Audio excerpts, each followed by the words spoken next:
I needed to create some extra storage space at home, so I started to research ways of boarding out my loft.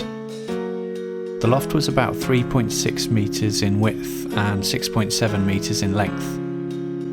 I did a quick drawing in SketchUp just to figure out what materials I would need in order to create a raised floor above the insulation in the loft.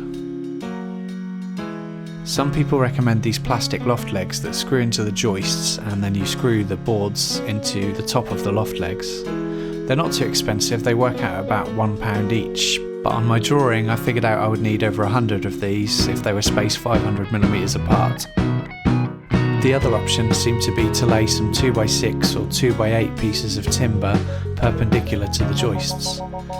That seems to be considered as a better solution than the loft legs, as it would spread the load better across the joists. But I think that would have worked out even more expensive than the plastic loft legs, and wood of that size isn't too easy to come by. And also, I'd have to take everything out of the loft first and put the insulation to one side, which seemed like a lot of effort.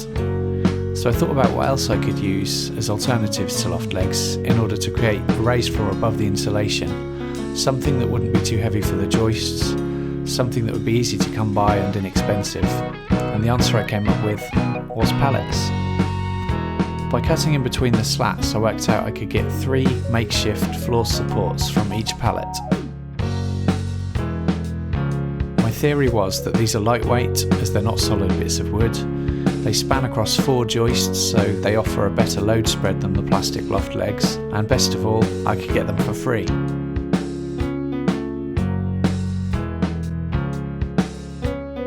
The pallets that I had varied in height from around 140mm to 160mm, so they're not quite as tall as the plastic loft legs, which are 175mm tall.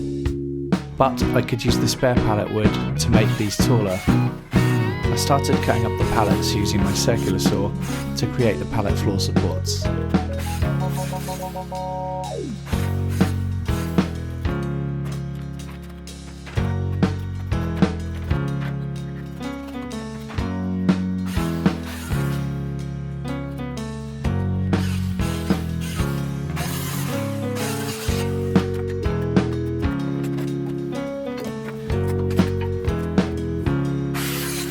Some of the pallets that I had didn't have a slat in the centre.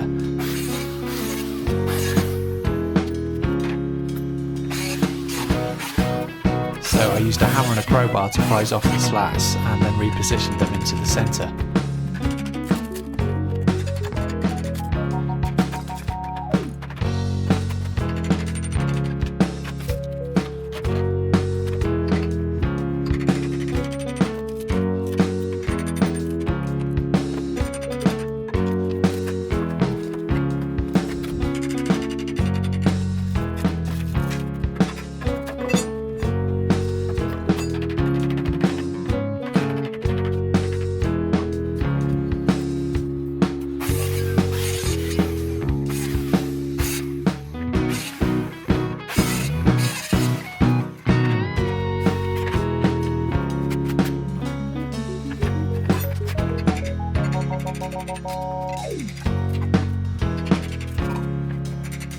I could then use any spare slats just to raise the height of the floor supports.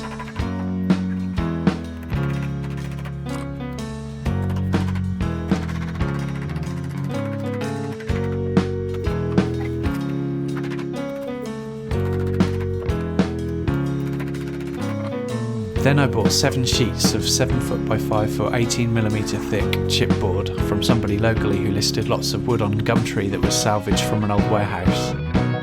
Each sheet was £9 and I had a few old nails and screws to pull out, but in total £63 to board out the whole loft was a bit of a bargain.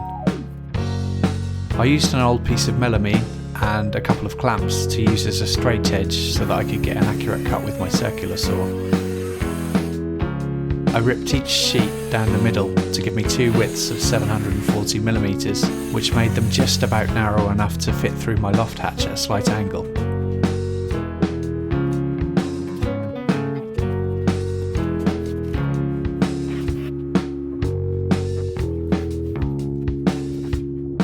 Then it was time to get started in the loft. I moved all of the insulation out of the way and then placed the pallet floor supports across the joists. I checked each floor support with a spirit level and then packed the insulation back in.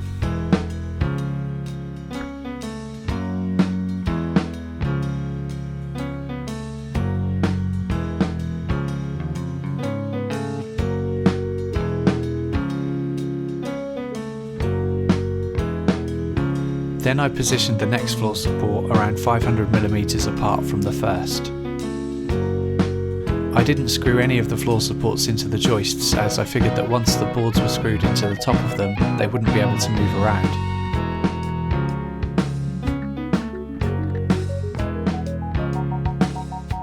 I did find a few electrical cables underneath the insulation, and I made sure that these were placed carefully in between the joists so that the pallet supports were well away from them.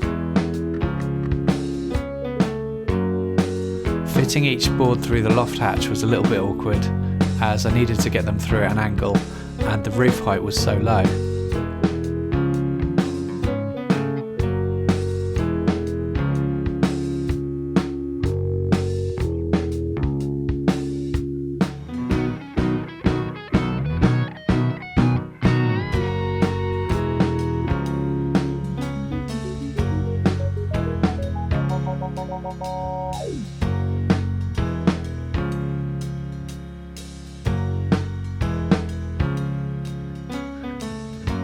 I took my circular saw and also a jigsaw into the loft to make some cuts.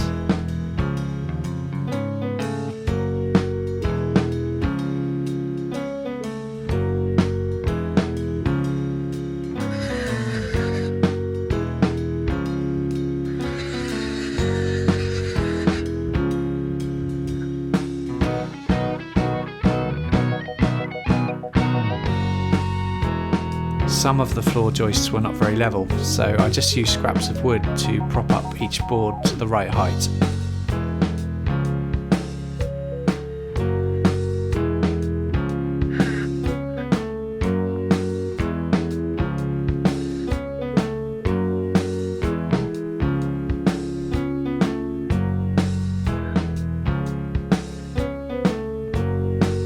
I drilled a pilot hole.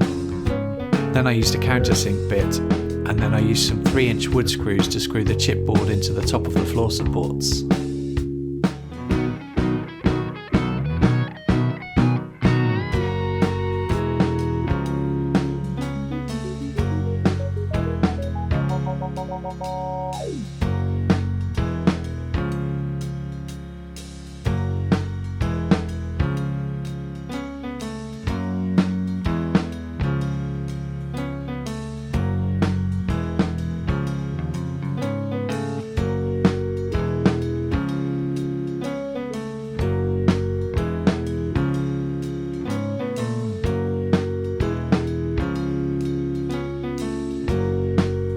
There were a few awkward cuts to be made in order to fit the boards around the walls, so I marked them up roughly with a marker pen, and then used a piece of wood as a straight edge to make the cuts with my jigsaw.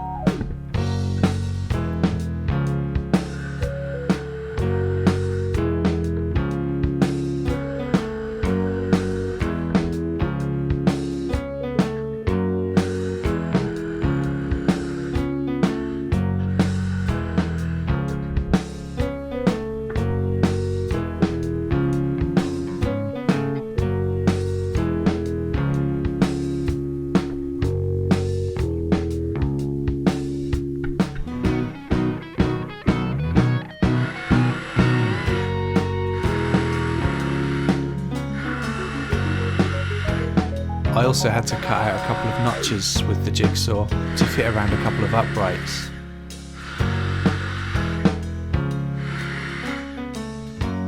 With this particular board, it took a few attempts to make it fit.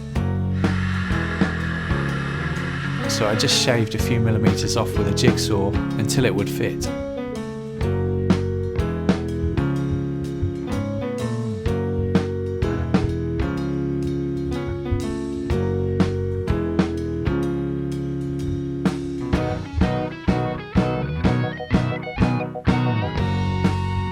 After one fairly long day of work, I'd already completed around 2/3 of the loft.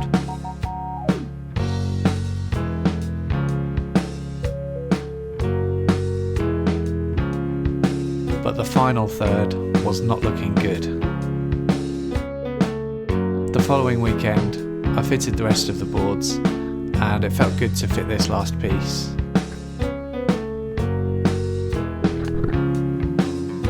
I had a couple of these hinged pallet collars, and I thought I could use these to neaten up the entrance hatch to the loft and protect the edges of the chipboard. So I used a handsaw to cut them into pieces. Then I marked up the length and set my table saw to a 45-degree mitre cut.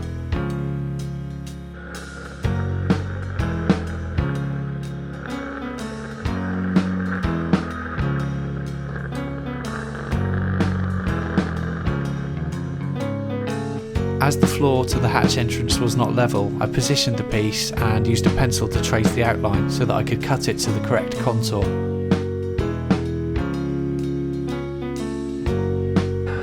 I used my jigsaw to cut along the pencil line.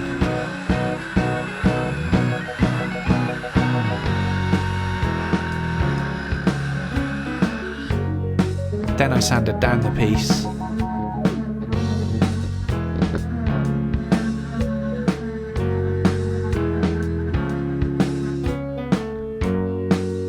And applied 2 coats of linseed oil to bring out the grain.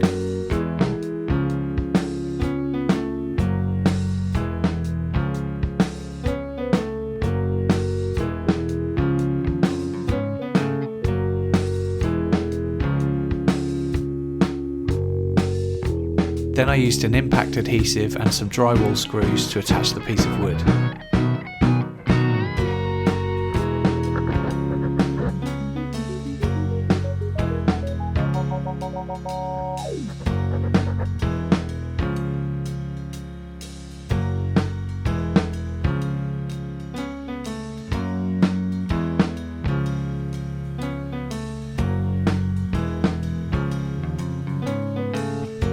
Unfortunately, I didn't have a piece of wood long enough to span one side of the hatch, so I just used 2 pieces and a mitre joint. And this is how it looked finished.